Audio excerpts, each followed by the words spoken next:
Bom dia, povo abençoado do Senhor, que a graça, a paz e a misericórdia do Senhor possam estar conosco todos os dias das nossas vidas. Que alegria estar de volta com vocês, amigos antigos da PIB, trazendo para vocês e os demais irmãos mais um estudo da Escola Bíblica Dominical.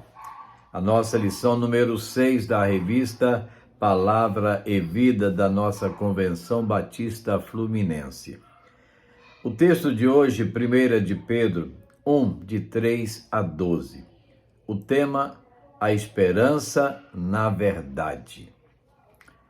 A partir de agora, estaremos direcionando a nossa reflexão nas cartas do apóstolo Pedro. A primeira epístola de Pedro, eu gosto de pronunciar assim, traz a identificação da autoria e os destinatários da carta, logo no verso 1. Pedro, apóstolo de Jesus Cristo, aos eleitos de Deus, peregrinos dispersos. O apóstolo Pedro, ele foi um dos primeiros discípulos de Jesus, destacando-se no corpo apostólico, como um dos principais líderes nos primeiros anos do cristianismo. Apenas a título de referência, provavelmente esta carta foi escrita em Roma, entre 63 e 65 depois de Cristo. A epístola é destinada aos cristãos, os quais estavam dispersos pela região da Ásia Menor, provavelmente dividido ou devido à perseguição, para encorajá-los a continuarem firmes na caminhada cristã, a despeito das lutas, dificuldades e perseguições. Por isso, este escrito de Pedro é conhecido como a Carta de Esperança ou da Esperança, ou ainda a Carta da Coragem, do Encorajamento.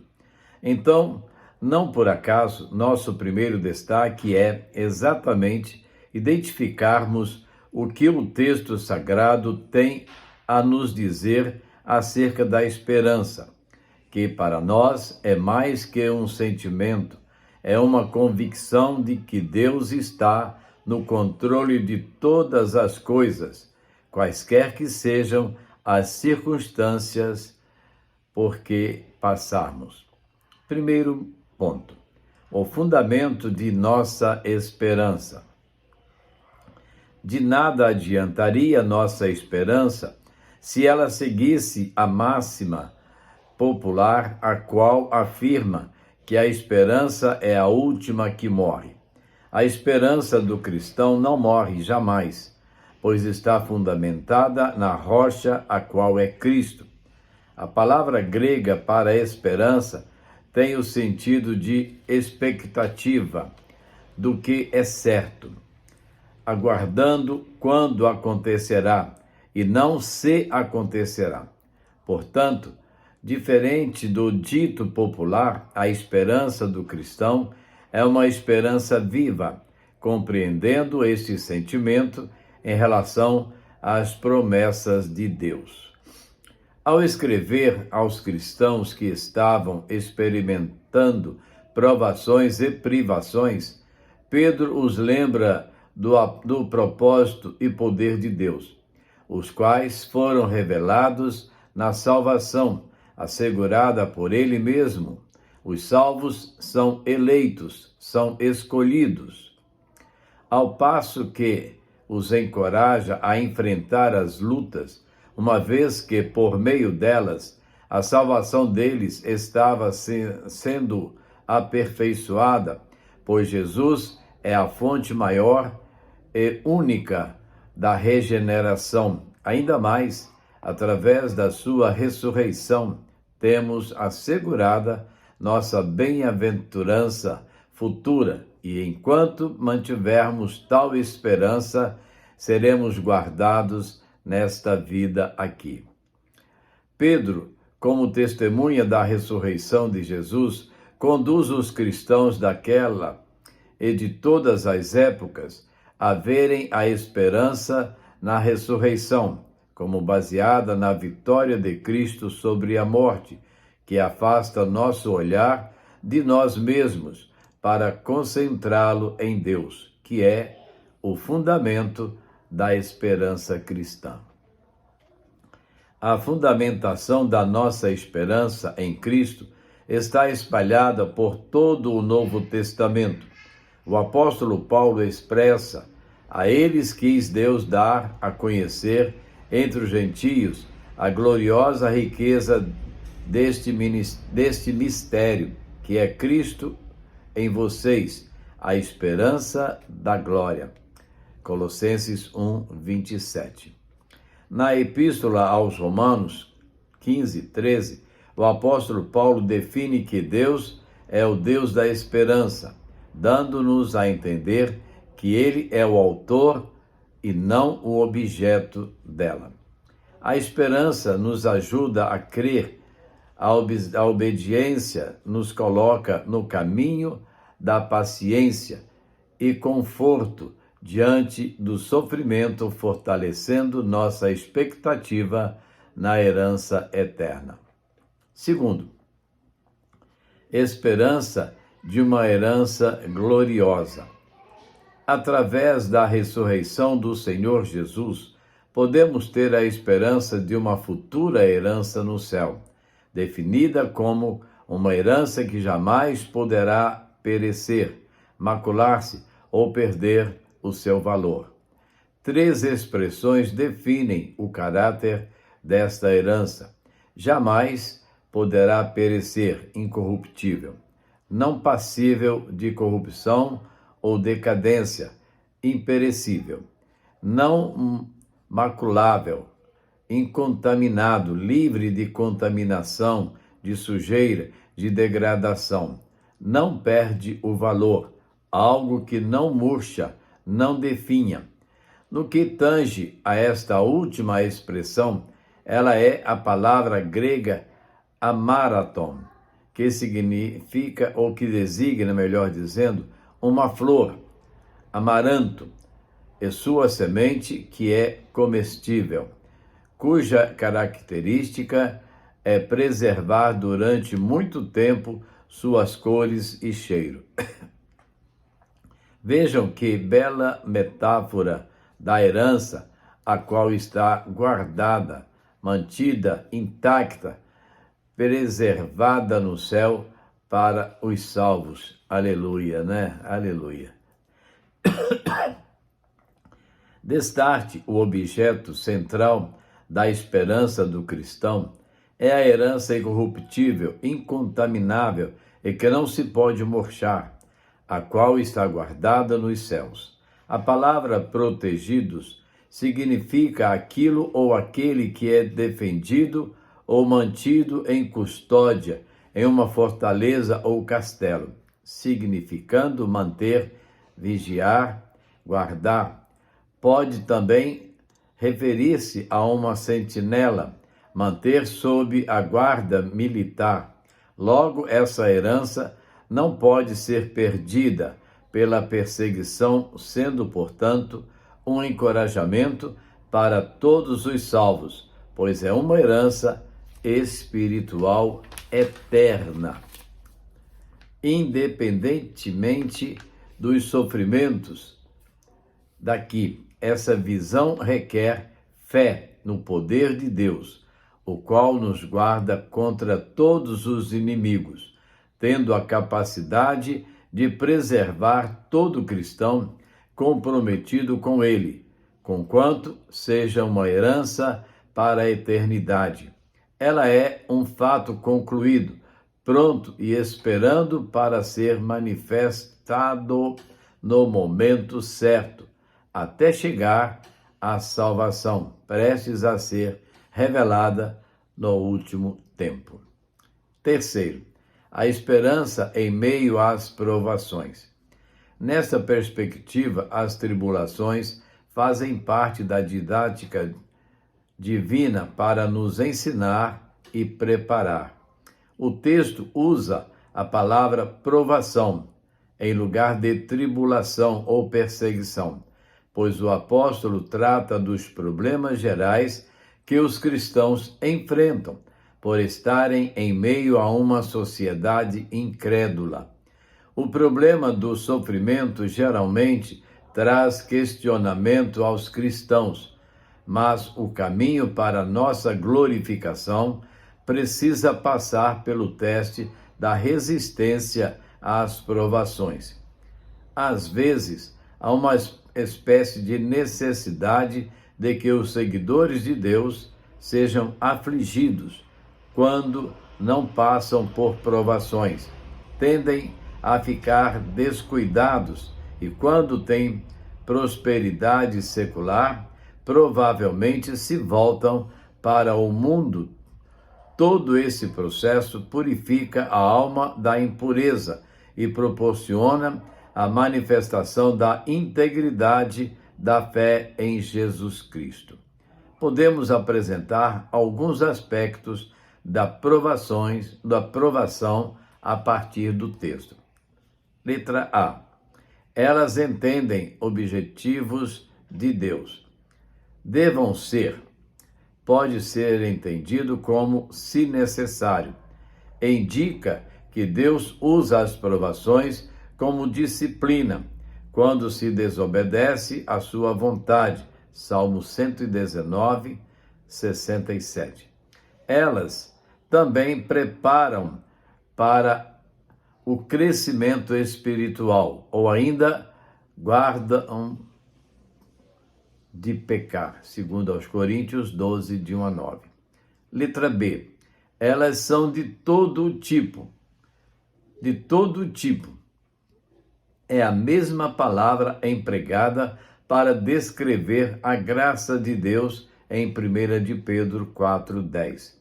Não importa a provação, Deus dá graça suficiente para suprir tudo o que precisamos. Se as provações são variadas, Deus nos supre de forças de acordo com cada uma delas. Letra C. Elas são doloridas. Fingir que as provações não incomodam não adianta. O apóstolo Pedro usa a palavra entristecidos, a qual expressa o experimentar dor profunda e emocional, tristeza. Ou seja, tristeza severa, luto, por exemplo, uma dor tão intensa que é usada também para a dor do parto. A mesma palavra é usada para descrever a experiência de Jesus no Getsêmani, Mateus 26, 37. E a tristeza pela morte de um ente querido, 1 Tessalonicenses 4, 13.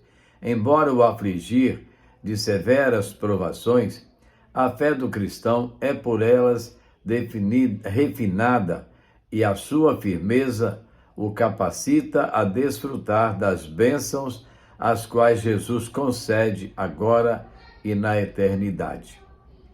Vocês estão alcançando o alvo da sua fé, a salvação das suas almas, além de firmar o amor e alegria do Senhor e glorificar o seu nome.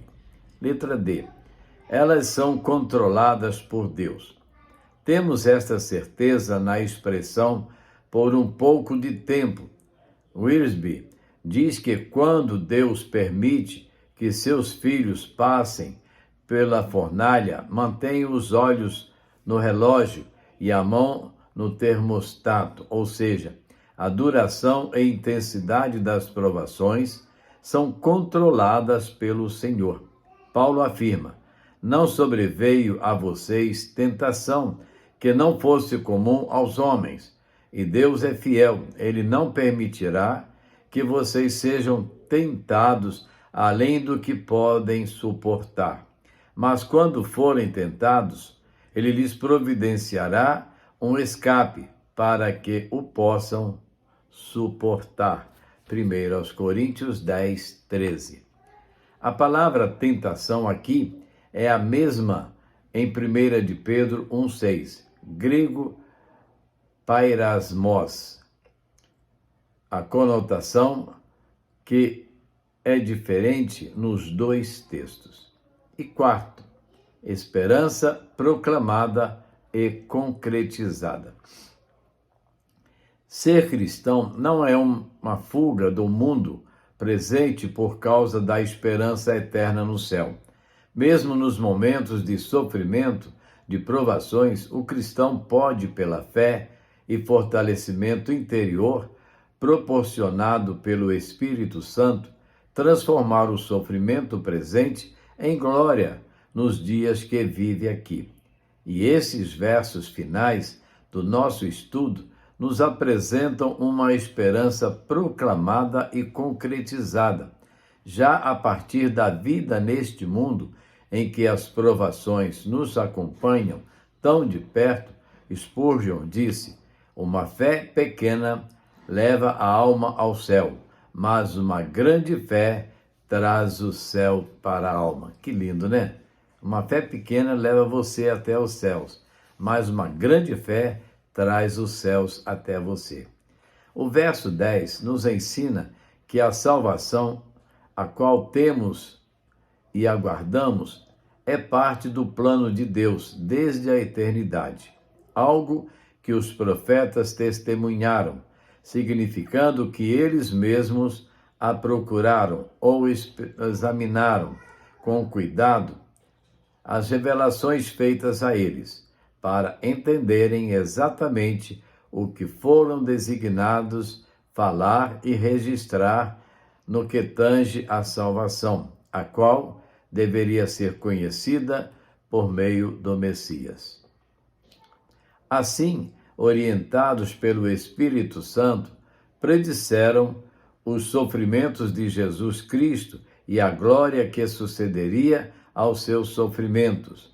A salvação é um mistério tão glorioso que até os anjos a observam, tentando entender a dimensão de tanto amor que Deus dedica ao ser humano. Por amar a Jesus Cristo, confiar nele e se alegrar nele, o cristão experimenta a glória proclamada aqui e agora e aguarda sua concretização futura. Conclusão. No início da lição foi contestado um dito popular, agora é apresentado outro: quem espera sempre alcança. Se acrescentarmos a expressão em Cristo, então o ditado fica completo e certo: quem espera em Cristo sempre alcança. Logo, mesmo que venham as provações, e elas com certeza vêm e virão, elas não podem tirar nossa esperança. Peçamos a Deus o fortalecimento para crermos e vivermos essa verdade. Para pensar e agir. Por certo, você tem passado provações em sua vida. Como você as vivencia? As provações têm afetado suas esperanças? Peça a Deus que fortaleça sua fé. Saiba que as provações desta vida não se comparam com a glória que nos aguarda. Devemos considerar que os nossos sofrimentos atuais não podem ser comparados com a glória que em nós será revelada. Que lindo, né? Essa lição. Muito bem. Vamos orar? Nosso Deus e Pai, graças te damos, Deus, porque o Senhor nos dá a esperança. O Senhor nos afirma que a esperança nossa está galgada na fé que temos no Senhor Jesus e na certeza de que Jesus veio, sofreu, morreu por nós ali na cruz, voltou aos céus e um dia virá de novo para nos buscar, para nos levar para estarmos com Ele para todo sempre na eternidade. Muito obrigado, Deus, pelo cuidado do Senhor para conosco. Muito obrigado porque o Senhor olha para nós com olhar de amor, olhar de esperança para nós, nos dando assim forças para continuarmos a nossa caminhada. Ajuda-nos, ó Deus, nessa caminhada. Fica conosco, protege-nos, perdoa, Senhor, os nossos pecados, firma a nossa fé, abençoa os nossos familiares, nossos filhos, nossos netos, nossa bisneta, nossos amigos, ó Deus, ajuda-nos, nós clamamos ao Senhor, que esteja sempre conosco, e oramos agradecidos no nome de Jesus. Amém. Que lindo. Vamos mais uma melodia? Dai-nos luz, Senhor.